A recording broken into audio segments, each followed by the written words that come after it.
Teoría evolucionista del origen del ser humano. Charles Darwin es reconocido por ser el biólogo más influyente en el planteamiento de la teoría de la selección natural, la cual se explica en su obra El origen de las especies. Charles Darwin fue un científico, naturalista y teórico inglés, nacido en la localidad de Shrewsbury el 12 de febrero de 1809, en una prominente familia.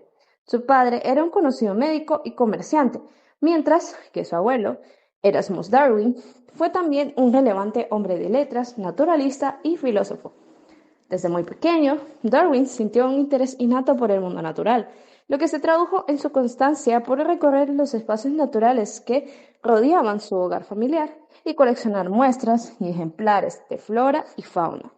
Y aunque en su familia quisieron que él fuera médico, o bien pastor anglicano, terminó estudiando en Cambridge, en la Facultad de Humanidades, donde se dedicó principalmente a la cacería, la recolección de insectos y las carreras a caballos.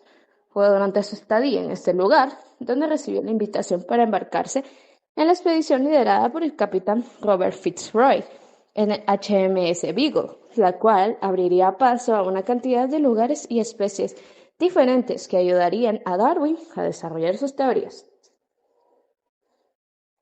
En resumen, esta teoría cuenta con 3 fundamentos principales. Primeramente, se habla de un origen común con animales inferiores. Darwin sostenía que los seres humanos, al igual que otras especies, habían evolucionado a partir de animales inferiores, como los simios de las selvas africanas, dando como resultado a un antepasado común. Selección natural. Darwin argumentó que la selección natural había sido el principal motor de la evolución humana. Esta idea postula cómo los organismos mejor adaptados a su entorno tienen más probabilidades de sobrevivir y reproducirse que aquellos que no lo están. Según palabras de Darwin, la mente y las capacidades humanas fueron esculpidas por la selección natural para resolver aquellos problemas que enfrentaron nuestros antepasados en su entorno ancestral. Evidencia anatómica y fósil. Darwin señaló las similitudes anatómicas entre los humanos y otros primates, como evidencia del ancestro común mencionado anteriormente. Además, el registro fósil proporciona evidencia de formas de transición entre humanos y sus antepasados más antiguos, mostrando cambios anatómicos consistentes a los rasgos evolutivos.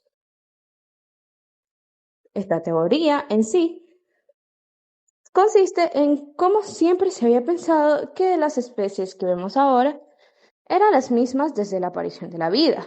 Sin embargo, Darwin terminó demostrando que los organismos no dejan de cambiar, por lo que las especies son algo dinámico, más no estático. Simplemente era un problema de perspectiva, pues la evolución es un proceso que requiere millones de años para dar cambios perceptibles, y la humanidad no había tenido suficiente tiempo de apreciar este fenómeno en el resto de las especies de animales. Después de demostrar que las especies cambian y se diferencian las unas de las otras, Darwin tenía que demostrar cuál era esa fuerza que conducía a ello. A esto fue lo que se le llamó selección natural. La misma explica por qué los seres vivos evolucionan en la naturaleza. Si no estás adaptado al medio, morirás. Esta es la ley de los ambientes que nos rodean. Esto se suma a que los recursos son realmente limitados. Él estableció en su teoría que los organismos con rasgos heredables que favorezcan la supervivencia y la reproducción tenderán a dejar una mayor descendencia que sus pares, lo que hace que la frecuencia de estas características aumente a lo largo de varias generaciones, haciéndolas más adecuadas a su entorno con el paso del tiempo. Por otro lado, Charles observó que todos los animales que investigaba tenían algunas características en común, las cuales eran más llamativas como cercanas, según cómo estuvieran en el espacio, como más alejadas, menos características compartidas. En conclusión, esto llevó a Darwin a hipotizar que todos los organismos partían de un antepasado común, que se había ido diferenciando en distintas especies, dependiendo de los medios en que habitaban. El Popol Vuh es uno de los textos más importantes de la literatura indígena del Nuevo Mundo, escrito en el altiplano occidental de Guatemala hacia 1550. Este es uno de los pocos textos sobrevivientes de la época, pues la mayoría de los libros indígenas fueron destruidos por sacerdotes durante la era colonial. Fue escrito en quiché utilizando el alfabeto moderno español. El libro fue atesorado por la gente de la ciudad de Chichicastenango y se ocultó a los españoles. En 1701, un sacerdote español llamado Francisco Jiménez se ganó la confianza de la comunidad. Le permitieron ver el libro y él lo copió diligentemente en quiché y lo tradujo al español. Sin embargo, el texto original del siglo XVI se ha perdido. La creación del hombre según el Popol Vuh. En la tierra no había todavía un hombre ni un animal, no se manifestaba la faz de la tierra, solo estaban el mar en calma y el cielo en toda su extensión. Entonces, dos dioses, Tepeu y Cucutmats, denominados como los progenitores, crearon la tierra y la poblaron de animales, dándoles a cada uno un lenguaje. Pero como no fueron capaces de pronunciar ni alabar a los dioses, fueron condenados a comerse entre ellos.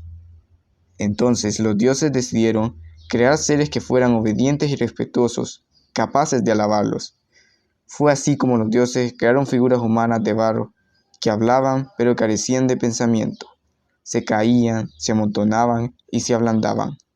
Al ver esto, los dioses desbarataron su obra y deshicieron su creación. Luego, los dioses probaron otra vez, pero esta vez eran muñecos de madera con forma humana. Estos muñecos hablaban y tuvieron descendencia. Sin embargo, no tenían alma ni entendimiento. Sus pies y sus manos no tenían consistencia. No tenían sangre ni sustancia. No se acordaban de sus creadores, de su formador. Caminaban sin rumbo y andaban a gatas.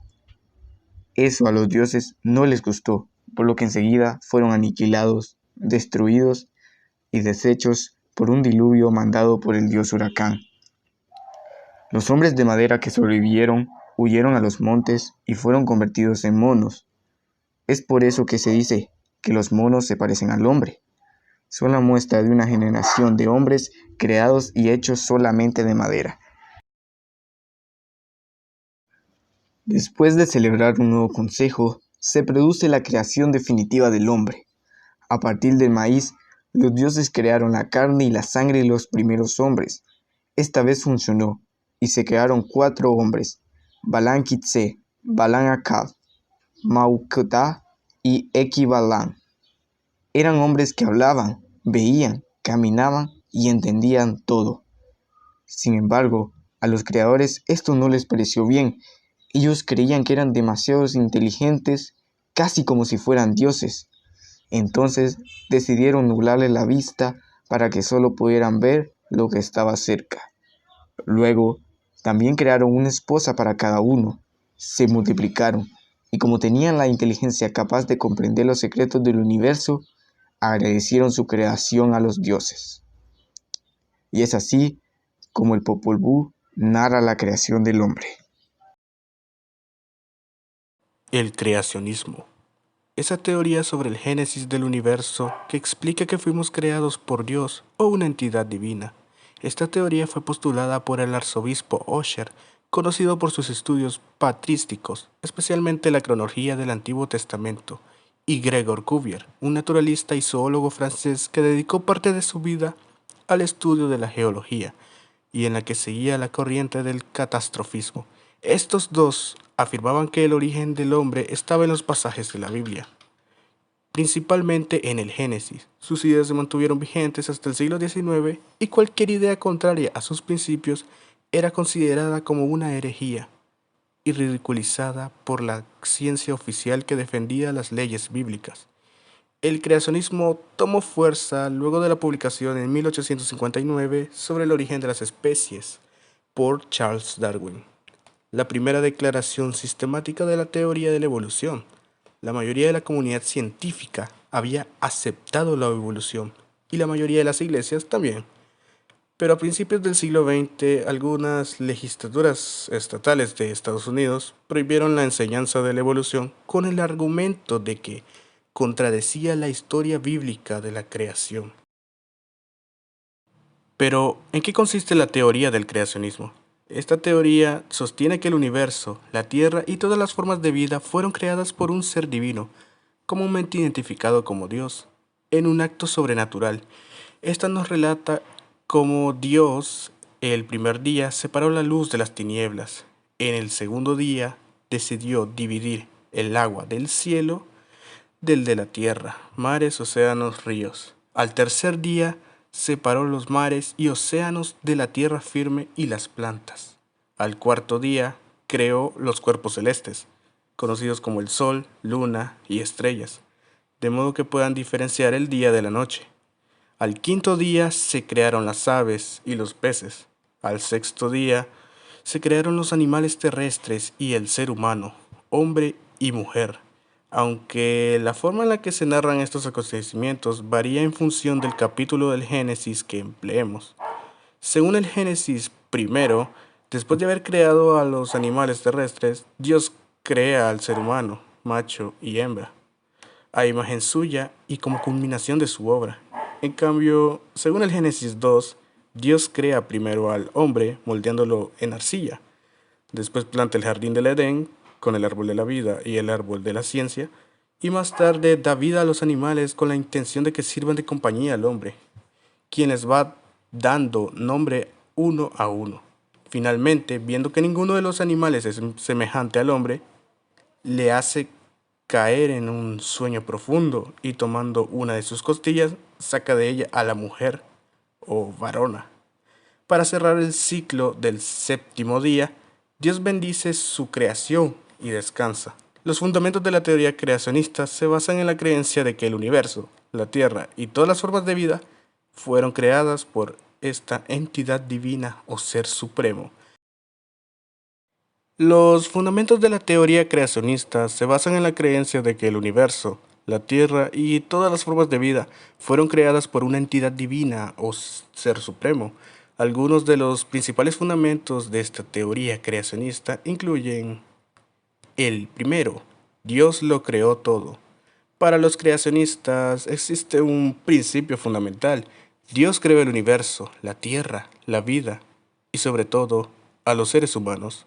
Dependiendo de la corriente, algunos pueden llegar a admitir cierto proceso de evolución. A la hora de tratar de explicar la causa de las extinciones, muchos creacionistas afirman que Dios ha podido querer exterminar, por alguna razón, especies concretas. Número 2. Diseño inteligente. Según sus seguidores, la complejidad de algunas estructuras biológicas solo puede explicarse si ha intervenido alguna entidad divina. Número 3. La casualidad. Esta consiste en que todo fenómeno debe tener una causa, por lo que el universo y la vida también tiene que ser una. Según sus creencias, esto supone que ha debido de existir algún propósito a la hora de crear este mundo y, obligatoriamente, una figura divina que lo haya realizado.